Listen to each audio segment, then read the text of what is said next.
See, in the England squads, you've got players coming from all the big clubs. Was there much of a divide amongst them? Say, for instance, if you've got 3 players from Man United, 3 from Arsenal, 4 from Liverpool, a couple from sort of the lesser-known clubs, would they stay amongst their own? Yeah, there's no cliques.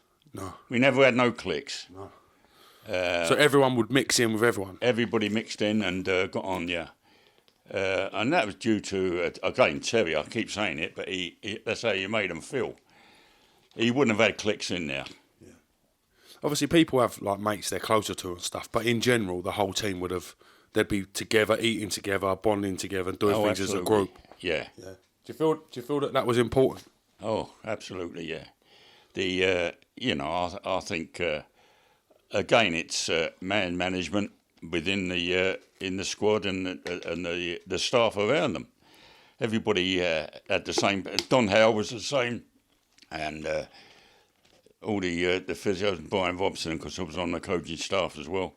So he was, as you say, still a player really, but he used to guide a lot of the players as a cert.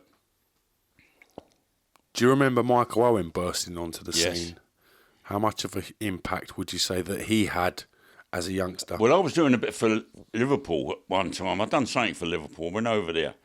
And Roy Evans was the manager, and Doug Livermore, number 2. And they told me about Michael Owen at the time. He said, we got a game this afternoon, he's playing. He was 16, I think. And I watched the game, and he had so much ability. I was really surprised that he didn't go on to be a real top star, but he had injuries, I think, a lot, didn't he? Some bad injuries as well, and I think he sort of, from the tail end of his career, he looked to be burned out at a really because I know early age. He was well interested in the racing game. He bred horses, didn't he? Always. That's right. Yeah. Yeah, and he's got a lot of races, and so I think that was on his mind as well at the time. I don't know, but he was some player. I say until he got in bad injuries, and then because he lost it a bit, didn't he? Terry Venables leaves England. Sven Goran Eriksson comes in. Is it a bit daunting when a manager who you've had such a brilliant working relationship with leaves a job or a position, and you've got a new man coming in as, rightly so, will have his own ideas, his own men, his own staff? They asked me to stay on with him, Really? Which I did for a little while. Dave Sexton stayed on a bit. But for me, and I'm being quite honest now, Sven was a player's. He wanted to be friends with the players. His man management, I thought, was poor. He didn't listen to the reports. I should say, do you want to look at that report? No, I'll look at that. He never wanted to do that. Really? But the players under him would ask about it, but he didn't. I thought he was, and as now, he's in China, I think, or India or somewhere, earning money, but that's what I thought he was there for, just the money. He's had a few well-paid positions, old Sven, Absolutely. to be fair, ain't he? Well, I don't know how he got away with it, how he does it, really. But for me, that's my opinion. When he joined England, it seemed that we were in such a great position with the infrastructure of our nation in terms of the scouting system, in terms of being well ahead of the other nations. Do you think he built on the work that Terry Venables had initially done, or do you think it went a little bit backwards under Sven? Backwards, yeah. He didn't build on that. As I say, I think he liked certain players, and certainly Beckham was his number 1. He got in the England squad. He was in the England squad. We was going to Buckingham Palace, it's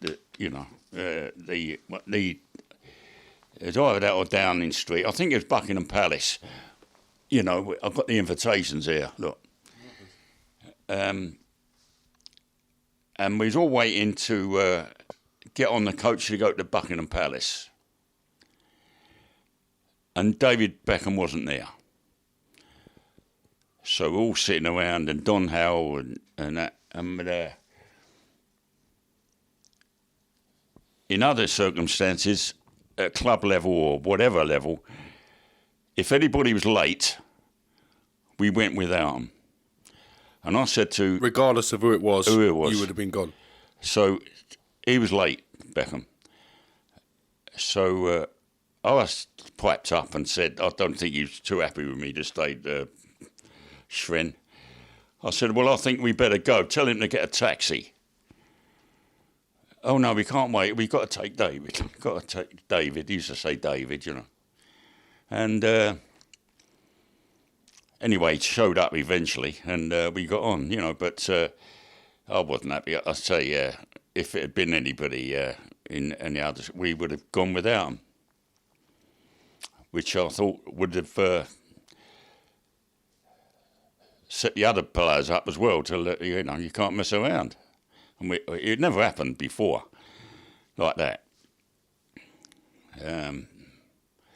Yeah, he was a player's man. He just wanted to be pals with the players, you know. That's how I thought.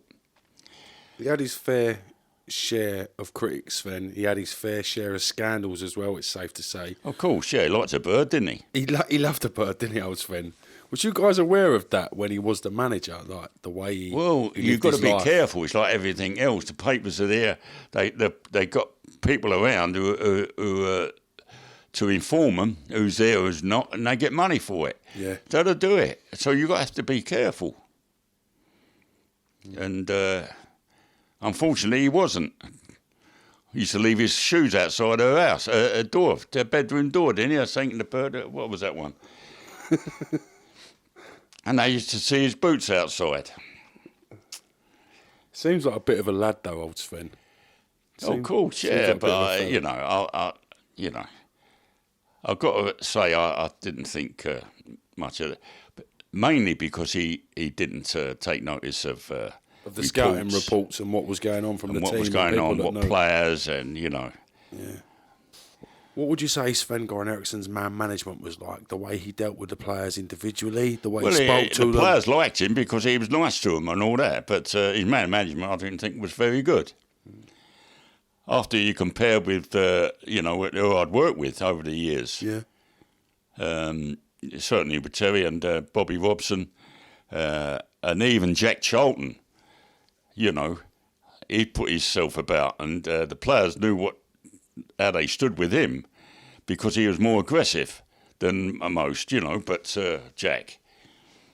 It's at this point, and it's in particular under Terry Venables, that you seem to be getting more media attention. People are noticing you guys a lot more, especially yourself and Don Howe. You're getting more credit for your involvement in the sessions and the training as well as the scouting. Yeah. Your own star and your own entity seems to be raising at this point. Yeah, I think that's right. You know, at that time, I mean, I couldn't go to any club without people coming up, talking or wanting autographs and that. Probably the most famous football scout at that time in the country. Eh? Probably the most famous football scout that time in the country, I'd say. Yeah. Me? Yeah, at that time. Oh, I don't know about the most famous, but I think because I was associated with Terry, that's why I think that we got attached. And I mean, there was even one paper put in that we both looked alike, you know. And yeah, I mean, this is we done the charity thing, Soccer Aid, in 2006, wasn't it? Yeah. And at the end of the thing, we played it at Manning, Old Trafford, and Terry said to me, "You go up first, get your medal."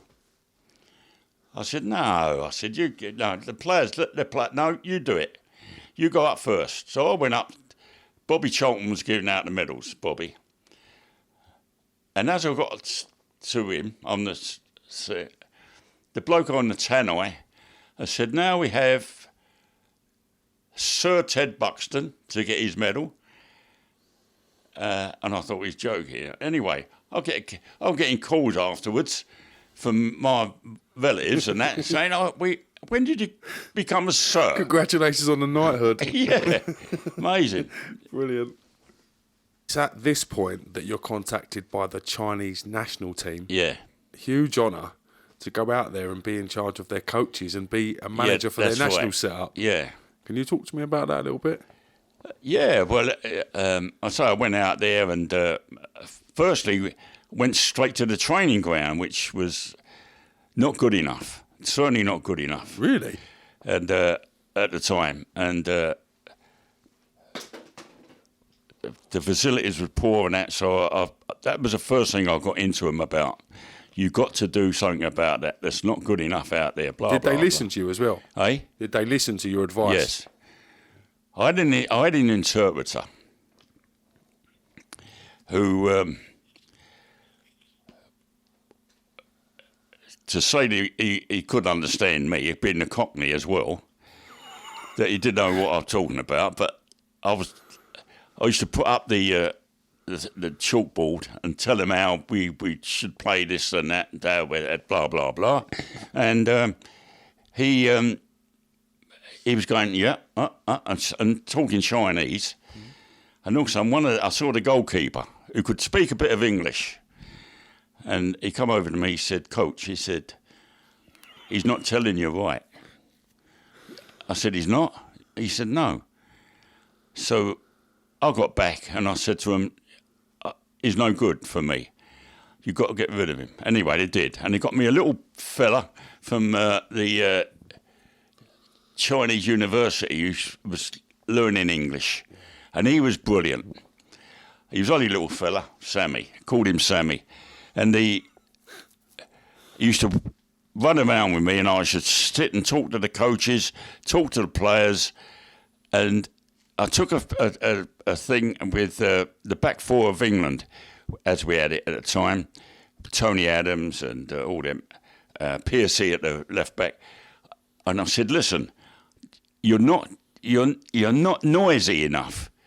And the little interpreter saying, you're not noisy, telling them what. So I said, tell them, when they push up, we condense the midfield, so once we condense the midfield, they can't get us there. Now, you've got to push up, and as soon as you see the linesman, and they're offside, tell them, put their fucking hands up and shout offside.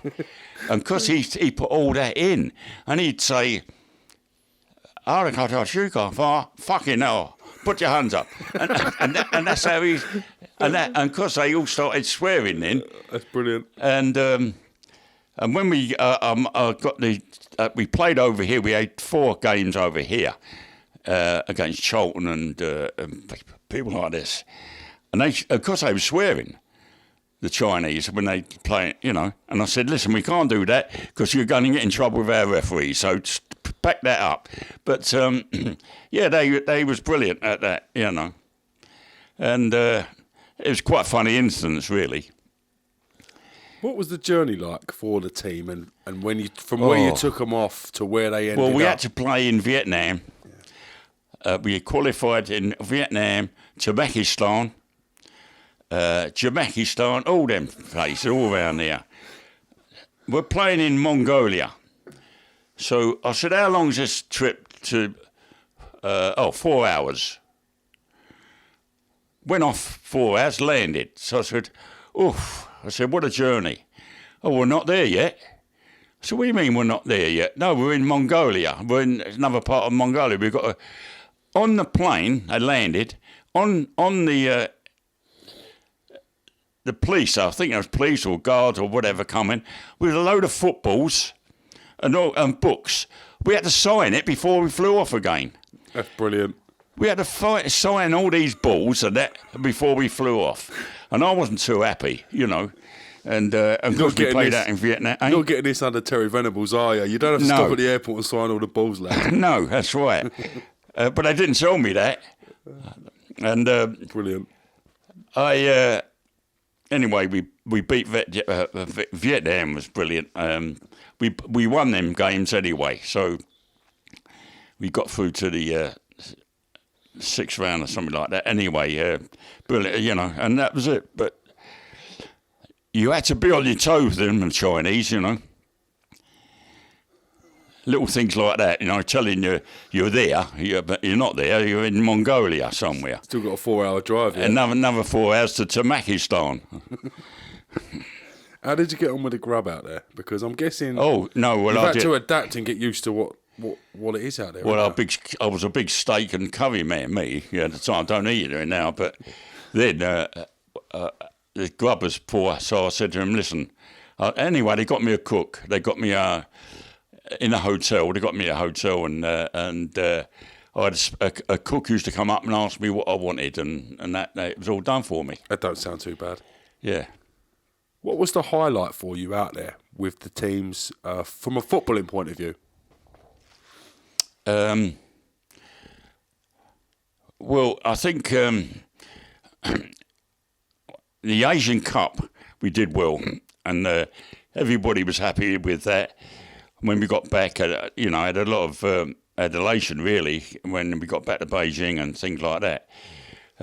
And what I think helped us on that was we'd beat teams that they thought we wouldn't.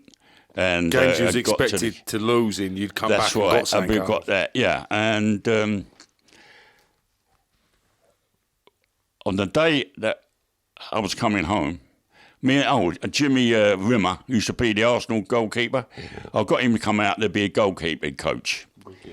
And bit of company for yourself as well, I'm guessing. Yeah, but he played me up a bit. So, but anyway, I said to him the night, "Okay, it's our last night. I'm going home tomorrow. I want you all here we'll have a glass of champagne and have a drink." And some of the Chinese lads said to me, "Can we bring our girlfriends or what?" He said, "I'm married." One of them said to me, "I'm married, but I've got a girlfriend." I said, "That's all right, no problem." Anyway, went downstairs, waited and waited, me and Jim. Nothing happened. No players turned up, nothing. So I said, "Oh, well, go to bed." Anyway, got up in the morning, got to the airport, I think it was about 6 in the morning. When we got there, all the players had lined up at the airport. And as we walked through, they was all clapping us, me and Jim.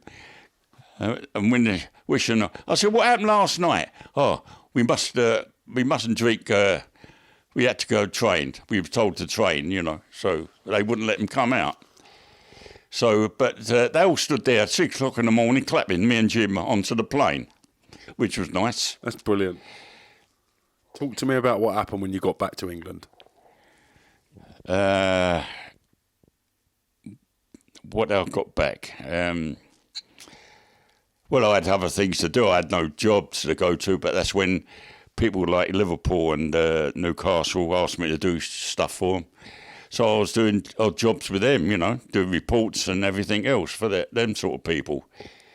And because I was, you know, quite well known then, so and I think they like the reports I've done for them anyway. So player-wise or match-wise.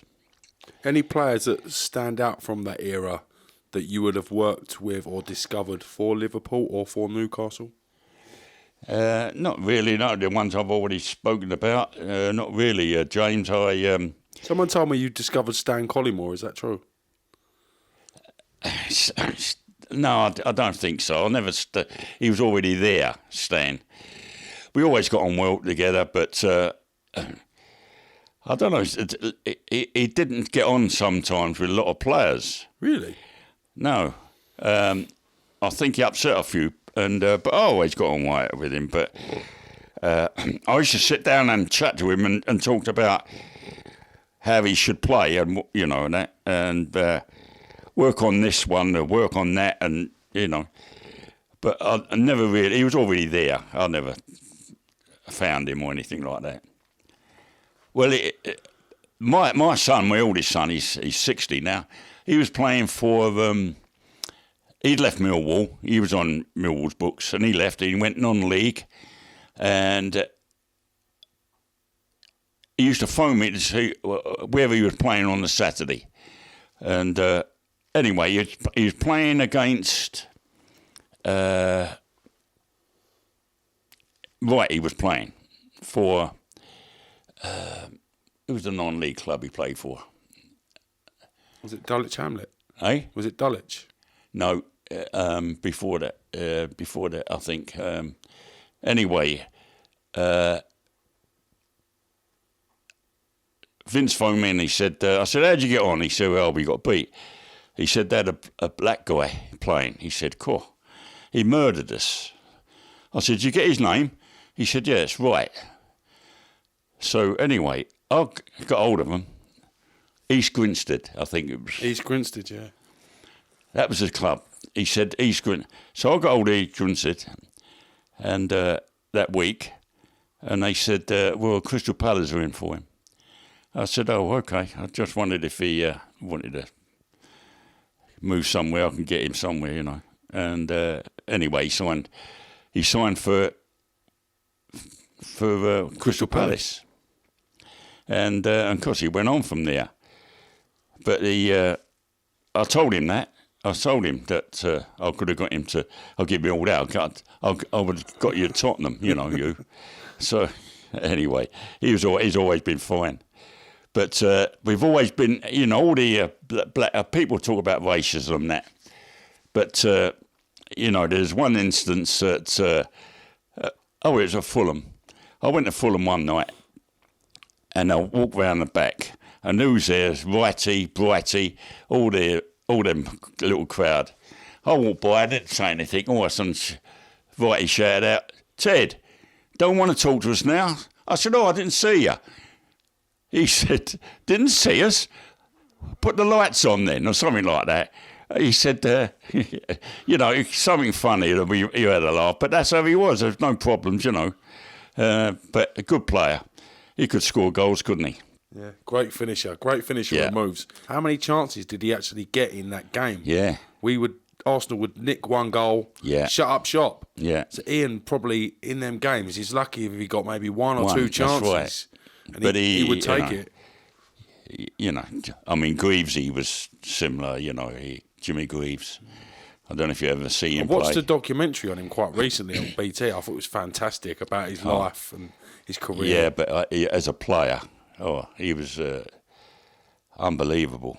Do you think he's probably one of the best? The game was best, so easy for him. Do you think he was one of the best strikers England's ever had? I think he is. Yeah. Absolutely.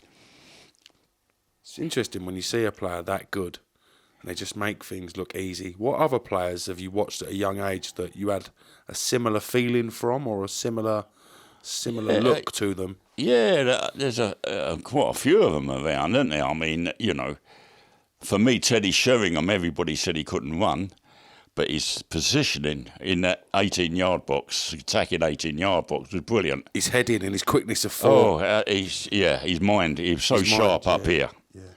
And, you know, great player. I think he was a great player. And, well, I probably would say that with it being an England squad, but they are. We've heard about the players that you've got right. Have there been players that you've got wrong, that you would have put your own house on being or going and progressing to a certain standard, and for whatever reason that transition or progression hasn't manifested? Yeah, there was a few like that. It's certainly a goalkeeper. I went and see, and I took Ray Clements with me to watch him. And Ray said, I'm not sure about this and that with him. I said, well, I think he is. We signed him at Tottenham. And I forget his name now. Anyway, he was hopeless. Really? He was, yeah. Oh, he made some bad ones. And he was a bad lad as well, off the field. And, yeah, that was probably one of the biggest mistakes I ever made. But there was a few like that wasn't good enough, you know, at the end of the day, I suppose. But they never went on to do anything else, so, you know. When you're scouting a player, do you look that deep into their family, into their upbringing, into their their habits socially as well as the Yes. the stuff on the pitch. Oh, yeah. I used to try and meet the parents, you know, and talk to them. And you always got a feel about that. Some of the dads were saying, "Oh, how brilliant, you know, how brilliant he is, and I think he's a good player." You know, they're trying to persuade you. Yeah. To say, and I wouldn't have that. Such is human nature, I wouldn't have guess. that. And if you know, I had one guy ringing me up and saying, "You've not come down and watch him." I said, "No, because I don't think he's good enough." Well, how'd you make that out? I said, "I'm just telling you." You know, but you know, you had these little arguments and points thrown at you sometimes, and but it never really worried me too much. That. How many games do you reckon you've watched as a scout over the years? Oh, I don't know. Millions, I don't know. It's got to be a few, isn't it? Oh, I don't know. I mean, one time I was out every night. Really? Yeah. Certainly when they're playing, I mean, they play more games now, but then, you know, it's probably Monday, Tuesday, they play on Friday. I mean, at one time, Tranmere Rovers played on a Friday night. Yeah. And if Liverpool or Everton were playing the next day at home, I'd stay over and go to Liverpool or go and have a look at that as well. From there, and stay over at Liverpool. So would you be watching under-21 football, under-18 football, reserve football, first-team football, or would you be focusing on a specific area? No, if I saw anything that was under 18 or a good player, I'd tell Dave Sexton or the under, hey, have a look at this fella. Yeah. You know, and I'll make a note of it. I made a note of everything. I do even now. If I see you can't help yourself, can you? If you see someone come up or you're watching something. And certainly when Terry rings me, you know, I thought he might have rung today, actually. Brilliant. He'd ring me and he'd say, yeah, did you watch the game? I said, yeah, I made a note, tell her this. He's a good player, this boy, Mount or something like that, you know. Yeah. I said, he said, what's his assets then? And I'd have it written down here. So he said, that's interesting and all that, you know, but that's how I was, you know. We saw Raheem Sterling and Joe Gomez have an altercation at the back end of last year. Yeah. It was blown up on the TV and everybody and their nan and their dog had an opinion on it. Whether it was right or wrong for that to be put out there is not really what I want to ask you about. What I'd like to ask you about is, are incidents like these more common than us as fans really know or find out about? What, players having a go at each other? Yeah. You mean? Yeah. Never happened a lot because it was always calmed down and somebody stood in and said, hey, you know, leave it out or whatever. But now I think there's more because I think the language, they don't understand, you know, what's being said. Do you think the fact that the stronger players are less likely to punch the weaker players in the mouth nowadays as well, that might have something to do with like players today there's that Dyer at Tottenham chased after somebody in the crowd. I see that. I mean, you know, I was with Cantona when he came through. I was there that night. Really? He ran past me, and when he come off the pitch, this guy come flying down, and he jumped over past me, and bang, he whacked him. Did you know the way Cantona was setting himself and the way he was moving? I knew he was going to do something, yeah? Yeah. I thought, what an athlete he was. Was you checking his lineage, thinking, get him a game? But he was a good player, wasn't he? Oh, some player. Some karate kick as well. Cool, not much, but it's mad how infamous that incident is now. When you look back at it at the time, I know it was a big deal when he's banned, suspension and coming back, but now it's quite an iconic thing, isn't it? Yeah, he's an actor now, isn't he? He's an actor, yeah. He's doing well, the lad.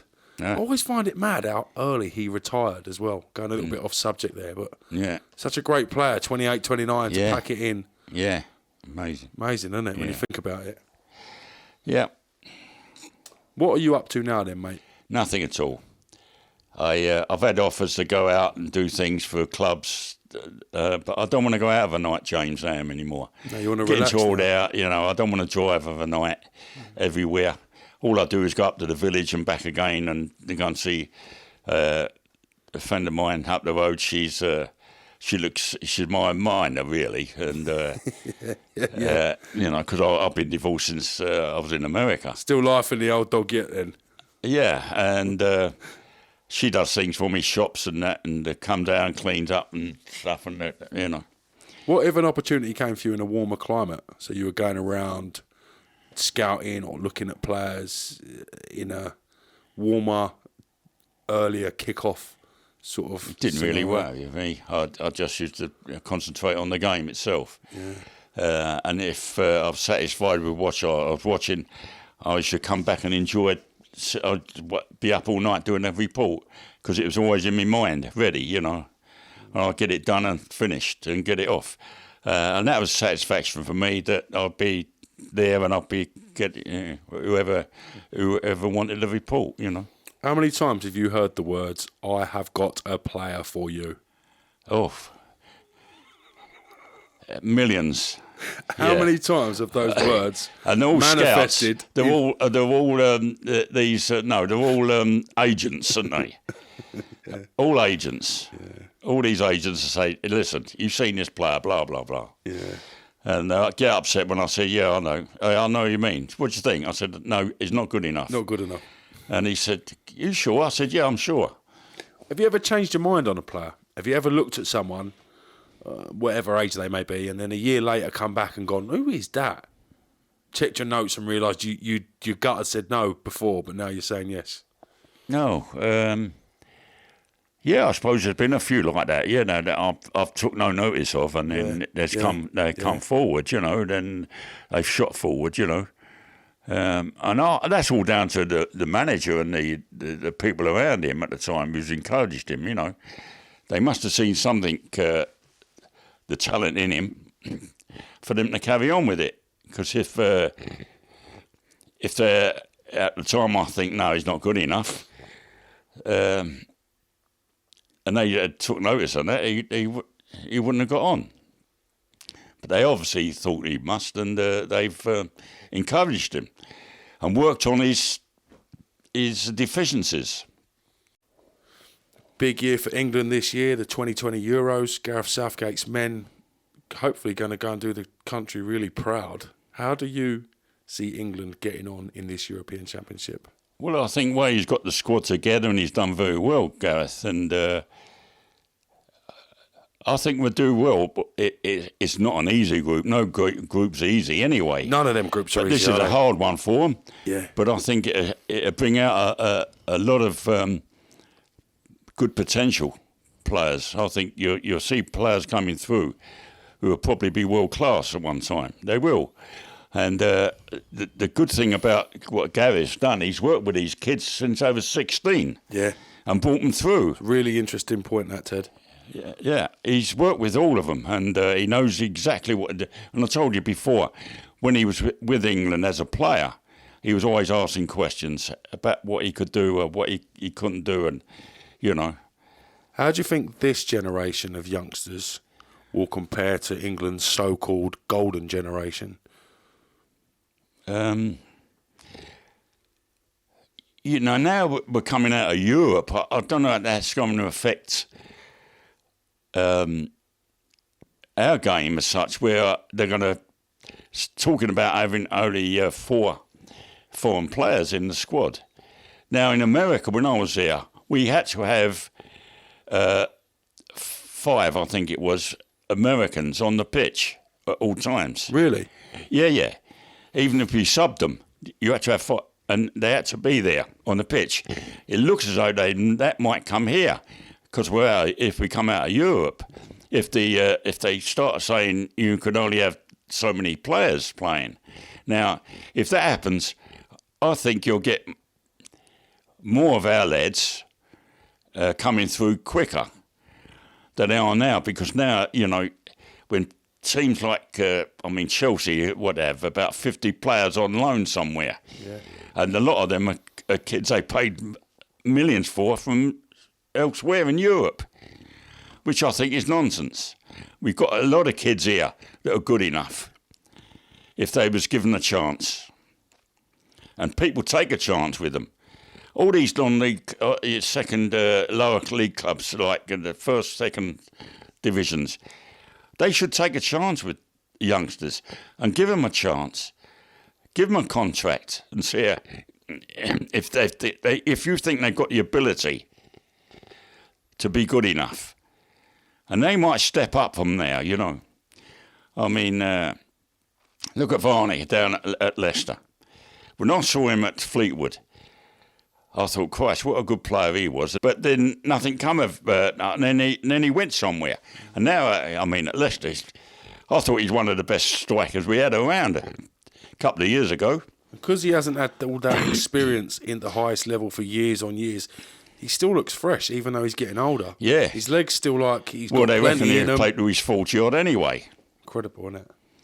And then on the flip side of that, we look at someone like Michael Owen, whose career seemed to go on the decline from 24, 25 onward.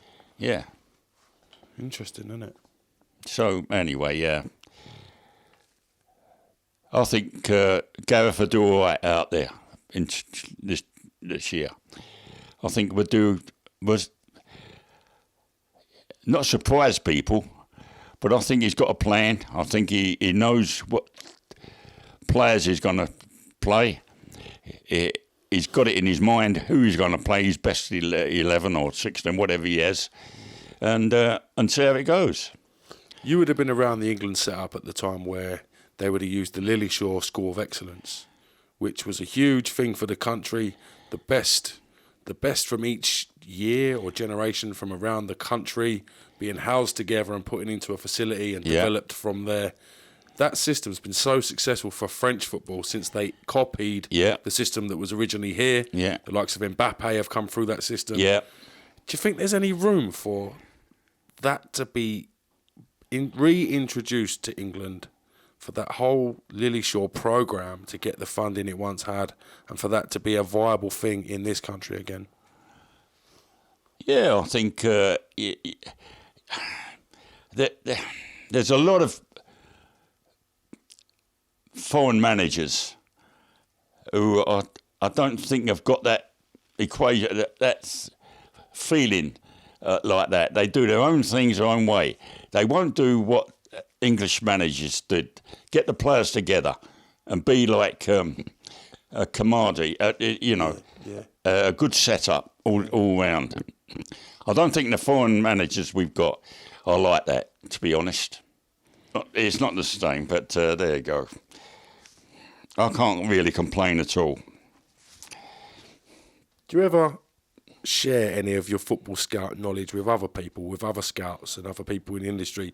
I'm guessing someone like yourself who's had such an interesting and diverse journey, so much knowledge to give back. Are people constantly racking your brains for information? Oh, they do, they do. But I just I never go over the top. I just tell them what I think at the time, and they do pick your brains. I know that. Such as, have you seen Joe Bloggs? At some say, yeah, what do you think? And they want an opinion off you, and then it's their opinion. Yeah. So you're reaffirming what they're hoping to hear. Then That's they'll right. take your opinion on for their own opinion. Absolutely, yeah. That happens a lot of times. Quite interesting. Yeah. Funny old world football, isn't it? Yeah. Someone can't see the value in someone until someone else tells them about it. That's right. Funny old world. Yeah. Yeah, well. I've got to say, I've really enjoyed talking to you today. There's so many things that we could talk about, and I said, I know you've been so open with your stories, and it's been a great pleasure to get you on the channel, That's mate. good. Yeah, it's a pleasure. No problem. There's a million stories there somewhere when they come out, but... or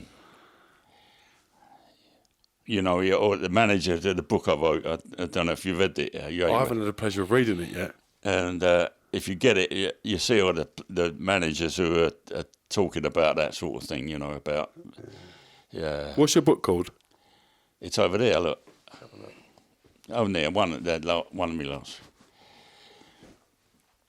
But have a quick look at the... Shows it onto the camera. Hey? Ted Buxton, My Life in Football. Could you hold that up to the camera and we'll have a little look? Okay, so it's available on Amazon, I'm guessing, and all bookshops online. Hard copies. God, it's got to be an interesting read. Is that you on the front? Yeah. God, you weren't a bad-looking fella, mate, was you? Eh? Weren't a bad-looking fella, was you? Yeah, that was a Bit of long a time lump. ago. Was you about 6'4" then? 6'5"? Who? You? 6 foot I was. 6 foot. Bit of a lump. But he, but thank Lampard, they've all written there, you know. Mad when you think about it, isn't it? Says, thank you, Lampard. Ted is an old-fashioned football legend and has lived on an eventful life. I know that this book will give everybody interested in football or sport more general a fascinating insight into the life behind the game, the scenes of the great game, and you know. And yeah, there's a load. Stevie Bruce has put one in. That's brilliant. Did you ever think when you was in that butcher's shop, one day we'll be sitting there 60 years later talking about your book in football? Ted Buxton, a really good man. He is what every football club wants and needs. With Ted, there's never a dull moment. There wasn't. I always had stories, you know. And his glass is always half full. Yeah, so, yeah, not bad. Some life you've had. Hey? Some life you've had. Yeah, I've been lucky. Yeah. Well, it's like you said, you took your chances that appeared to yourself. Well, I take chances. I took chances. Firstly going to America, and then China, I suppose, are the big things. Yeah. Rightly so. Thank you very much for appearing on my channel. It's a great pleasure to get you on. No Really problems appreciate at all. it, mate. Pleasure. See you soon. Nice people still remember. That's it.